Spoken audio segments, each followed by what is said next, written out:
Assalamualaikum warahmatullahi wabarakatuh.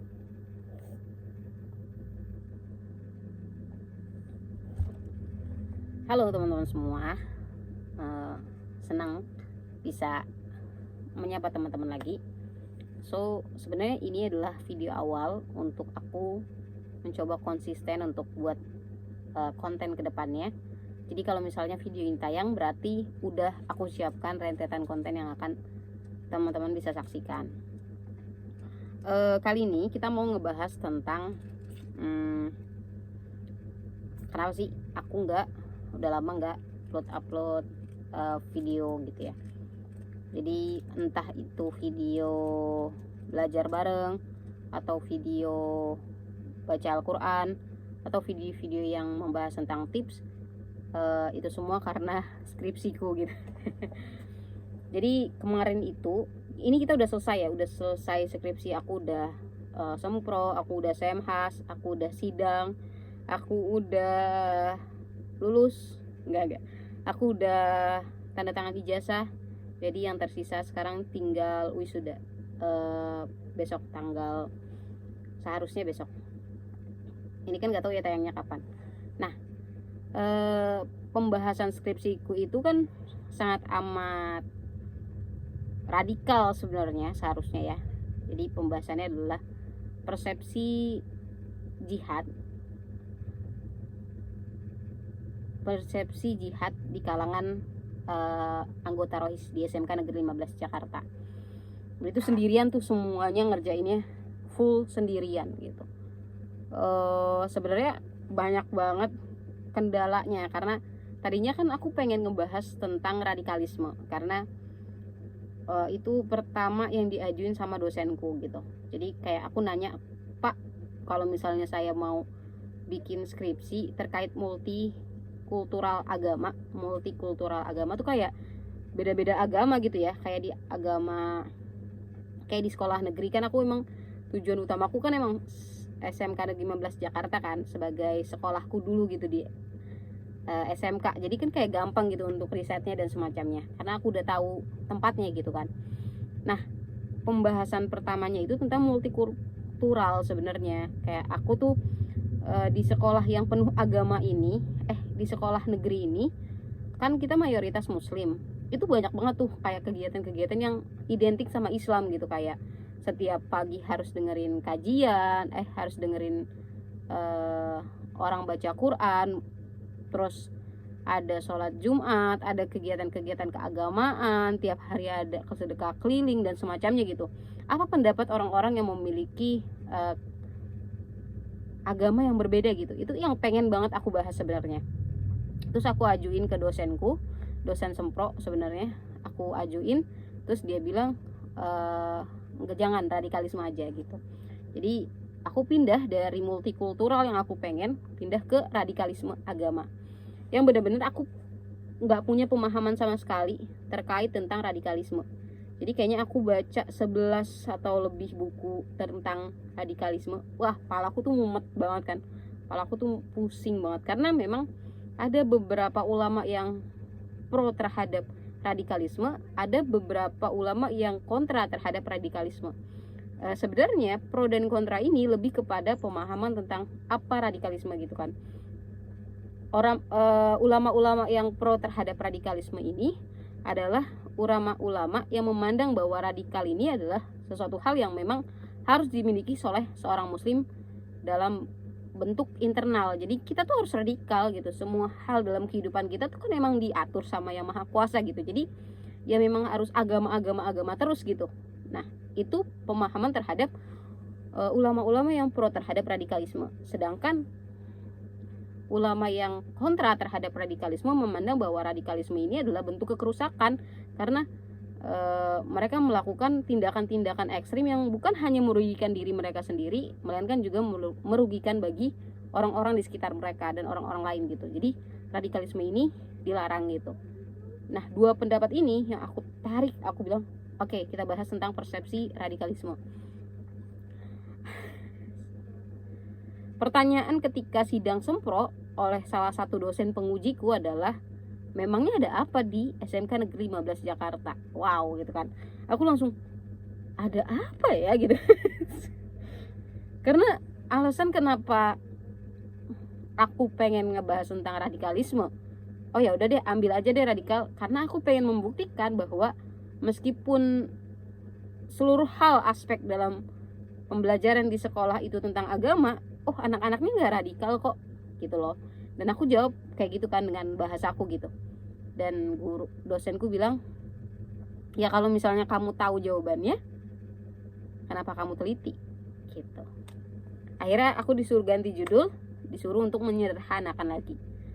Menyederhanakan yaitu eksklusivisme. Jadi kalau misalnya teman-teman nggak tahu, eksklusif itu orang-orang yang tertutup, inklusif itu orang-orang yang terbuka. Maksudnya gimana? Misalnya nih, aku orang agama Islam, aku nggak mau tahu selain daripada agamaku. Aku nggak mau yang namanya nerima agama lain selain agamaku. Itu eksklusif, orang-orang yang tertutup. Mau kamu ngomong aku nggak dengerin, karena aku eksklusif. Pokoknya pendapat aku adalah pendapat yang paling benar. Sedangkan inklusivitas itu adalah ketika kamu terbuka nih, moderat lah ibaratnya, kamu bisa memahami pandangan orang lain tanpa harus mengubah pandangan kamu. Itu inklusif ya kan. Oke, kita bahas eksklusivitas gitu. Ketika aku ngajuin ke dosenku yang akhirnya jadi dosen penguji pas skripsi, dia bilang, emang ada apa di SMK eksklusif semacam apa yang mau kamu bilang? Emang kenapa? Emang apakah anggota ROIS di sana eksklusif atau apakah apa yang pengen kamu bahas?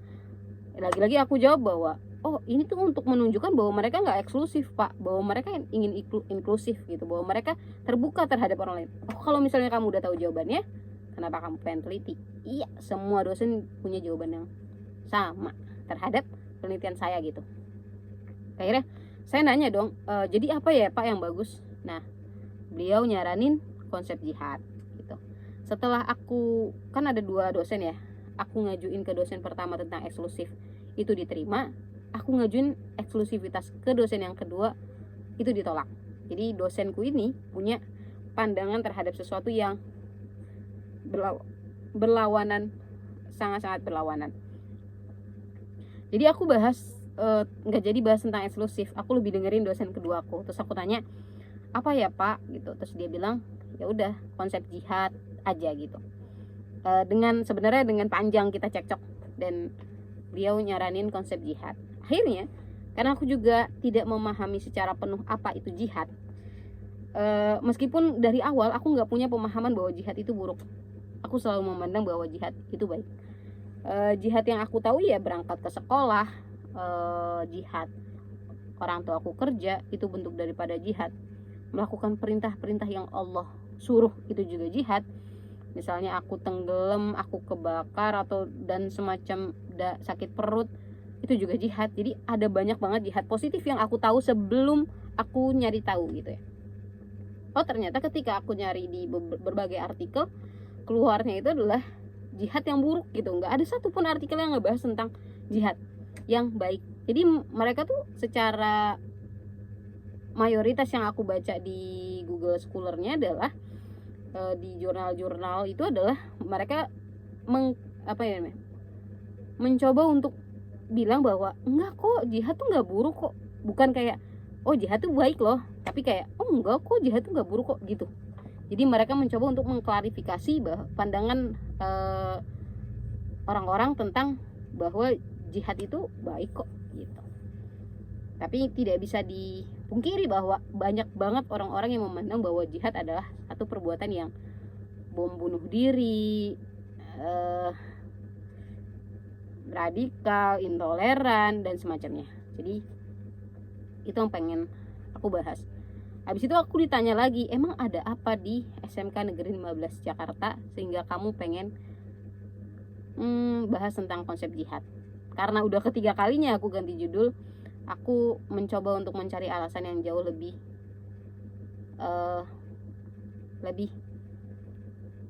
wow gitu ya. Aku bilang bahwa jadi di SMK Negeri 15 Jakarta itu anggota-anggota ROHIS-nya ada organisasi yang pasti ada di beberapa SMA atau mungkin semuanya ada, itu anggota ROHIS-nya. Jadi aku fokus di anggota ROHIS. Mereka tuh ngelakuin kayak cuci mukena, mereka yang harus baca tilawah setiap pagi, mereka yang harus ngurusin acara-acara keagamaan di sekolah, mereka keliling buat minta amal untuk bantu saudara-saudara yang lagi kena musibah, atau mereka yang harus bersihin masjid, mereka yang harus banyak banget. Jadi banyak banget tugas anggota rohis di sekolah SMK Negeri 15 Jakarta yang seharusnya bisa disebarin ke khalayak umum bahwa ini loh SMK Negeri 15 Jakarta, bahwa jihad yang mereka pahami adalah jihad yang semacam ini loh, jihad yang bukan hanya tentang peperangan, tapi jihad yang justru jihad yang inklusif, jihad yang moderat, jihad yang berguna, bermanfaat untuk kehidupan mereka sehari-hari. Itu yang pengen banget aku sebarin gitu, karena memang aku sangat suka. Aku kan salah satu anggota rohis ya dulu di SMK Negeri 15 Jakarta. Jadi aku berharap orang-orang tahu bahwa ini loh SMK Negeri 15 Jakarta yang punya banyak banget hal-hal baik yang bisa teman-teman lihat gitu.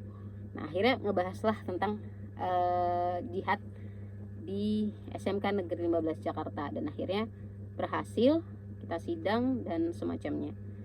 Aku kalau nggak salah penelitian itu nggak nyampe 1 bulan, karena memang stuck di bab 1, 2, dan 3. Selebihnya karena dosenku akan selalu ada, kata mereka. Tapi akunya memang nggak ngerti, jadi kayak karena dosen yang satu ini nolak, yang satu ini nerima, yang satu nolak, yang satu nerima gitu loh. Jadi kayak ya gimana nih, ya nggak maju-maju. Jadi kayak nge-stuck banget. Ini problem 2 dosen ini nih bener-bener. Terus dosenku pas waktu pengen harus sidang Semhas, beliau nggak ada di kuliah, aku harus nyusul ke Bogor. Itu bener-bener pas pulang dari Bogor tuh nangis, cuma kayak gimana ya kalau misalnya aku nggak harus nyelesain skripsi, kalau misalnya aku stop aja kali ya, aku capek banget nih sendirian gitu. Terus H-4 aku belum, H-4 sidang Semhas, skripsiku itu masih baru 3 bab, jadi belum dianalisis sama sekali. Aku datang buat ngajuin, minta tanda tangan dosenku ke Bogor itu untuk ngajuin ke Semhas, seminar hasil.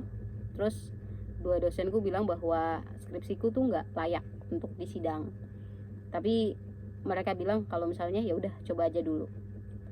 Ketika mereka bilang bahwa skripsiku tuh sebatas laporan wawancara, jadi nggak bisa dibilang ini adalah skripsi, karya tulis ilmiah. Itu adalah kayak transkrip wawancara, terus aku pindahin aja ke situ. Karena memang caraku kan kayak gitu ya. Jadi aku transkrip wawancara semua, aku transkrip fokus discussion grupnya, FGD-nya aku transkrip, guru agamanya aku transkrip, pembina rohisnya ada 2 aku transkrip, 3 anggota rohisnya aku transkrip, semuanya aku transkrip. Kayaknya jadilah itu berapa puluh lembar transkripan. Terus kita kan ada rumusan masalahnya, ada 3, kita klasifikasiin semuanya. Ini percakapan ini masuknya di sini, ini di sini, di sini. Habis itu aku susun semuanya, dan itu benar-benar sampai nggak tidur. Ucapan pertama dosenku adalah skripsi kamu tidak layak. Sebenarnya nggak masalah, tapi sakit hati banget itu dengarnya. Kayak how, tarik gak amannya. Pulang-pulang aku langsung ngerjain lagi. Terus aku ngira, aku nanya tuh banyak sama dosenku. Terus aku bilang gini, oh kalau misalnya, kan aku gak ada contoh skripsi buatnya kayak gimana. Aku tuh gak punya bayangan skripsi, aku gak pernah ngeliat skripsi orang, aku gak pernah tahu skripsi itu bentukan kayak gimana, di bab 4 ya khususnya. Terus nyari di manapun, di internet, Google Scholar, dimanapun, pasti bab 4 itu kekunci, gak bisa diakses sama sekali. Jadi aku gak punya pandangan bahwa gimana ya cara nyusun skripsi yang benar dan baik, karena gak pernah aku belajarin itu gitu secara penuh. Akhirnya aku mulai analisis lagi, aku banyak nanya ke dosenku. Aku bilang, oh kalau kalau skripsi itu bentuknya nggak harus selalu nggak selalu kutipan ya Pak, karena kan kutipan langsung gitu. Nggak harus, kamu hanya perlu deskripsiin aja, karena kan kamu karena kan metodenya kualitatif, jadi ya jelasin aja pakai kata-kata aja, jangan terlalu banyak poin.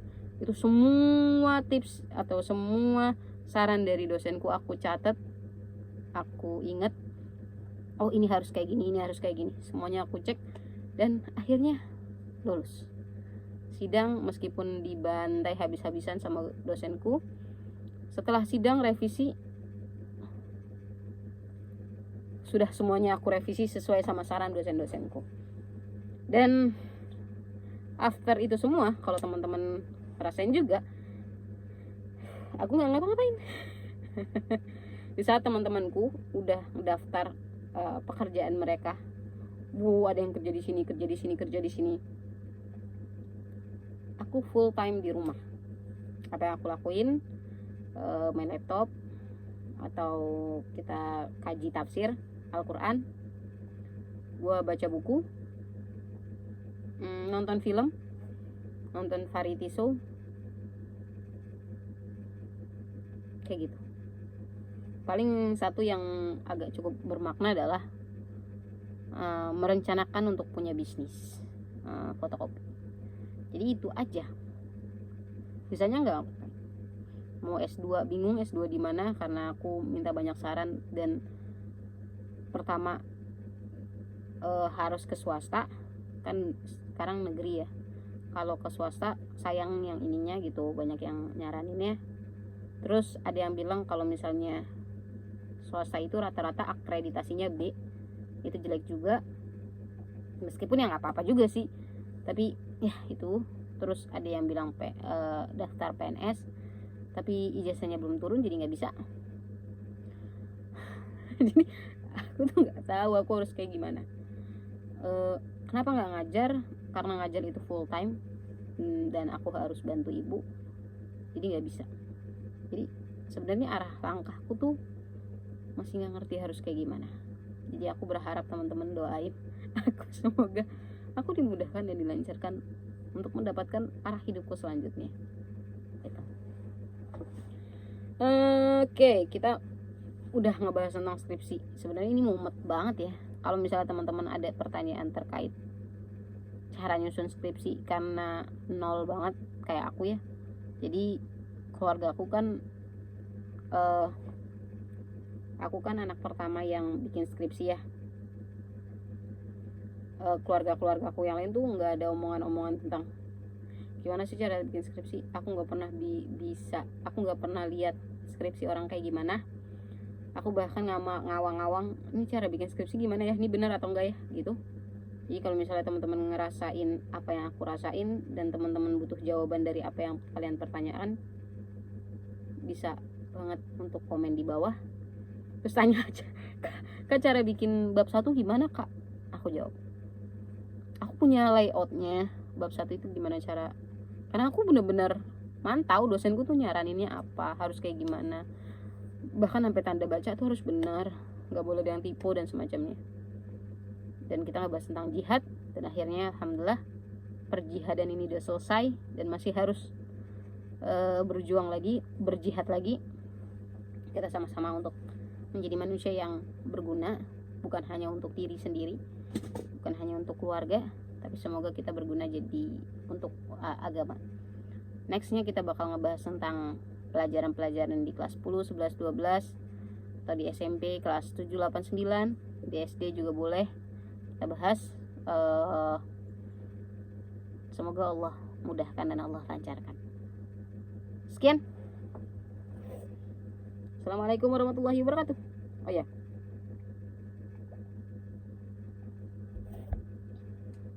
kalau teman-teman lihat sekarang itu jam 10:30, kita mau makan bentar. Oke, jadi teman-teman, hai. Jadi kita mau makan. Tadi baru banget beli, jadi aku pengen banget mango sticky rice dari 2 hari yang lalu. Terus kemarin tuh hari Jumat, persis hari Jumat kemarin berarti, hari Jumat tuh pengen banget mango sticky rice, tapi ngelihat di beberapa aplikasi online itu harganya agak-agak make sense ya. Nah jadi aku jalan tuh ke Kalibata sama adikku, jalan ke Kalibata untuk nemuin abang tukang mango sticky rice. Dan ternyata ketika kita klarifikasi abangnya, bang udah bisa order belum? Terus kata abangnya, ketannya belum mateng neng. Kapan bang? Masya Allah, dia naik, pindah dulu. Misalnya kapan bang mango sticky rice nya? Habis maghrib. Sedangkan ibuku bilang habis maghrib, benar habis maghrib. Sedangkan ibuku bilang nggak boleh pulang lebih dari maghrib karena ibuku mau ngaji. Kalau misalnya kita pulang habis maghrib, ibu marah, kata ibu tuh kayak gitu. Nah karena udah diwanti-wanti, kita langsung pulang dong, karena wah daripada ibu marah gara-gara mango sticky rice, pulang aja lah. Besoknya, ini hari Sabtu, mau gak mau kita beli di online, karena aku udah nyari di Tanah Abang juga nggak ada mango sticky rice. Akhirnya nyari di online, dan ini ada loh di pasar Minggu ternyata. Dan ini ada ketannya pakai wijen, ini ada mangganya juga pakai wijen, kelihatan nggak? Terus ini ada flanya, fla. Nah kita dari tadi tuh minum teh. Kelihatan nggak sih teh? Takutnya tumpah. Ini tuh gelas dikasih sama temanku Nisa, tulisannya Miranda SPD. Ini hadiah wisudaan. Lucu. Nah ini tuh sebenarnya simple, rasanya juga kayak nasi pakai mangga, tapi kenapa aku jadi pengen banget gitu ya?